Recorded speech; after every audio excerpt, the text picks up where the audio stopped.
A substitute Sunday school teacher couldn't open the combination lock on the supply cabinet, so she went to the pastor for help. The pastor started turning the dial on the combination lock, stopped after the first two numbers, looked up serenely towards heaven, began moving his lips silently, turned to the final number, and opened the lock.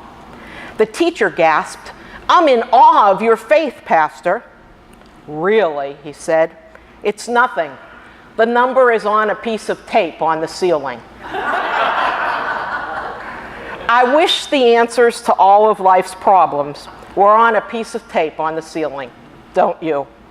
Then when we hit a difficult time in our life, all we would have to do is look up. There's a message in that. I thought about calling today's sermon The Idiot's Guide to Christianity. This is a takeoff, of course, on all those Idiot's Guides books that you see in stores.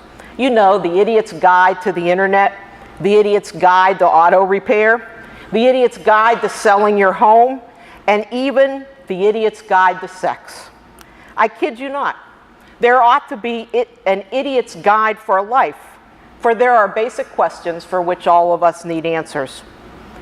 Christian author Max Lucado visited New York City just a few days after the attacks of September 11th, 2001.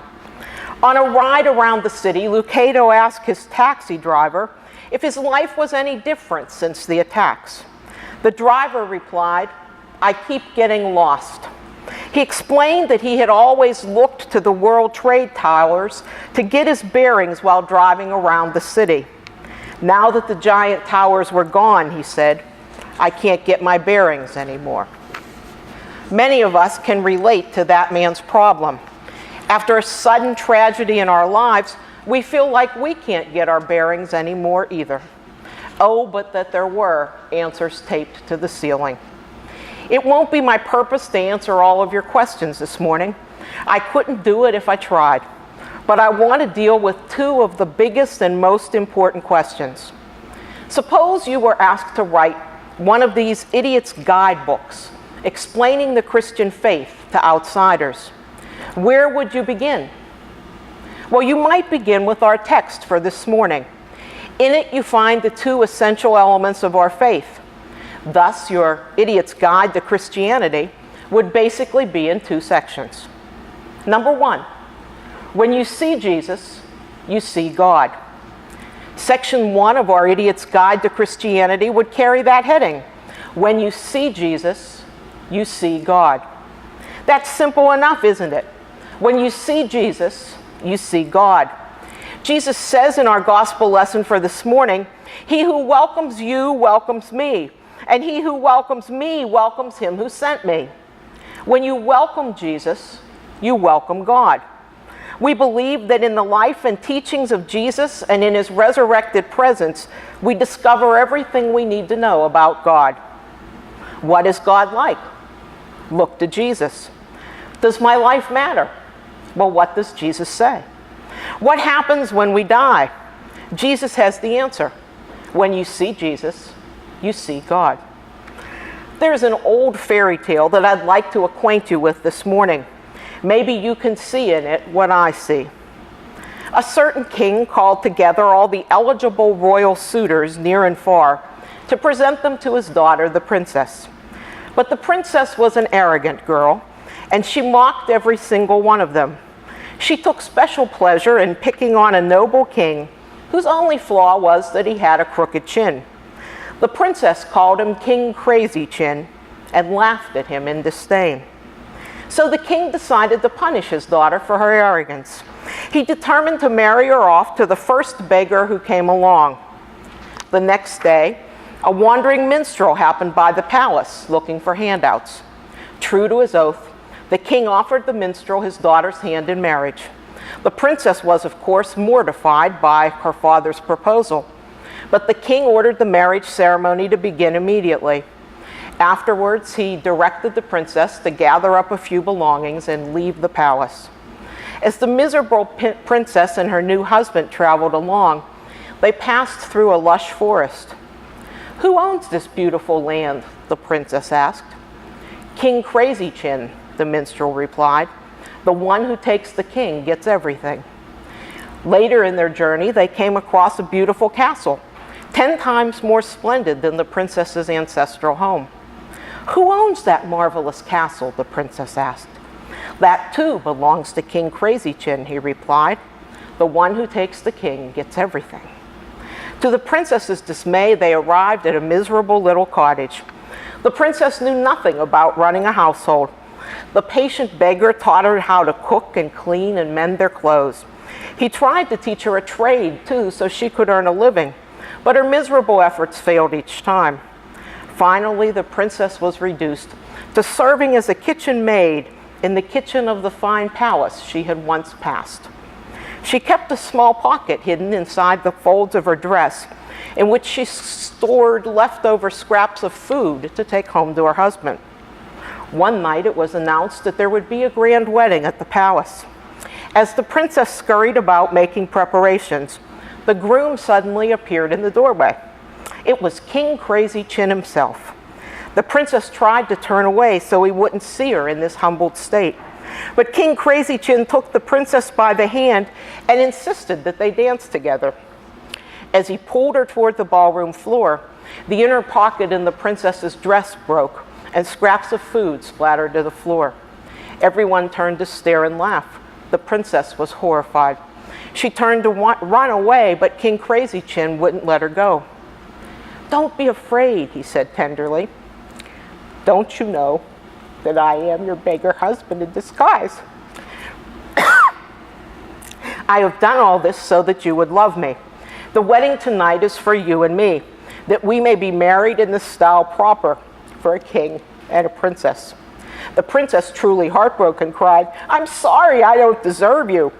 King Crazy Chin replied, "That is in the past. I love you." And so, King Crazy Chin and the princess were married, and they lived happily ever after in their marvelous palace in their fine forest, for the one who takes the king gets everything. When I first encountered this fairy tale, I was intrigued by that one line, "The one who takes the king gets everything." The one who welcomes Christ welcomes all God has to offer. When you see Jesus, you see God. That's the first section of our Idiot's Guide to Christianity. The second section might be called "When you see your neighbor, you see Christ." That's simple too. If you want to know how to treat your neighbor, ask yourself this question. If this was Jesus, how would I treat him? And then act accordingly. In our lesson for today, Jesus says, "And whoever gives to one of these little ones even a cup of cold water to drink, truly I say to you, he shall not lose his reward." A cup of cold water. Doesn't sound like much, does it? Let me tell you a fascinating but this time true story. During the course of the 2nd and 3rd centuries, a series of plagues were running throughout much of the world. Since this was also a time when the Christian faith was just beginning to spread, you'd have thought that the Christian faith surely would have died. For people would certainly ask, what kind of God would allow this to happen? Strangely enough, it was a time of great church growth. People flocked to the Christian faith because they noted that Christians seemed to be surviving the plagues better than the general population. The reason for this better survival rate was not that God was saving Christians and destroying heathens. The reason was that the Christians were taking seriously the command of Jesus to offer a cup of cold water. Christians didn't know how to stop plagues better than anybody else, but while everyone else pulled away from the dying, the Christians ministered to the dying by giving them food and something to drink. Many of these Christians caring for the sick died in this loving act, but the number of Christian caregivers who died was dwarfed by the numbers of the ill who recovered. The little bit of food and drink they welcomed from these saints was sometimes just enough to help these ill people weather the storm. Jesus said, "Whoever gives to one of these little ones even a cup of cold water to drink, he shall not lose his reward." To be fair to our text, Jesus seems to be talking about how we treat other Christians. But taken in context of Jesus' total teachings about love for God and love for humanity, we're on solid ground to say that any time we do good for another human being, we are ministering to Christ himself.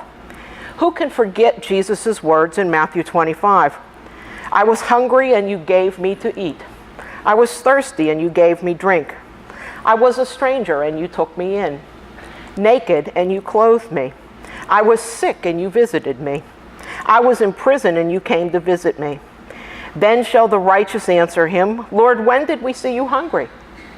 When did we see you thirsty, a stranger, or naked, or sick, or in prison? And the king shall answer and say, inasmuch as you have done it unto one of the least of these my brethren, you have done it unto me. You have done it unto me. When you look into the face of your neighbor, you're looking at Christ. The way you would treat Christ is the way you should treat your neighbor, with respect, with consideration, with compassion, with caring, with welcome. That's a tall order, isn't it? That's not the way we treat most people, but that's the way Christ means for us to treat all people. The Idiot's Guide to Christianity. When you see Jesus, you see God. When you see your neighbor, you see Christ. There's a novel by the Russian writer Dostoevsky called The Idiot. There's a central character in this novel, Prince Myshkin, who doesn't fit into the society around him. His peers are striving for status and power. They judge each other on the basis of money or appearance or family connections. In their world, there is no real friendship or intimacy. People use each other to meet their own needs. And into this world walks Prince Myshkin. He just doesn't get it. He treats everyone, whether poor or rich, with respect and kindness. He has no hidden agenda, no need to dominate others. He is pure in thought, pure in word, and pure in deed.